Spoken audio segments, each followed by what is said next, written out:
Here I have VIVO V20, and today I'm going to show you how to block number on this device. So to do this, firstly you have to open phone application, then tap here, go to the settings, and then to the block numbers.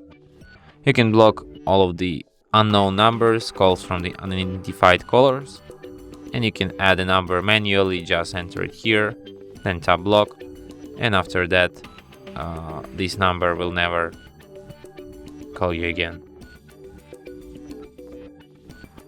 And that's it. Thanks for watching. If you find this tutorial useful, don't forget to hit that like button and subscribe to our channel.